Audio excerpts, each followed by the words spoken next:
പുതുവത്സര ദിനത്തിൽ ആശംസകളുമായി മുഖ്യമന്ത്രി പിണറായി വിജയൻ.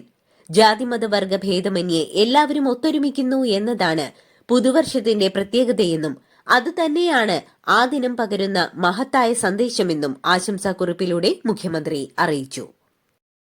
പുതുവത്സര ദിനം നമ്മളെ സംബന്ധിച്ചിടത്തോളം കേവലം ഒരു തീയതിയല്ല, പുത്തൻ പ്രതീക്ഷകളോടെ പുതിയ നാളുകളെ വരവേൽക്കാനുള്ള ആഘോഷത്തിൻ്റെ സുദിനമാണത്.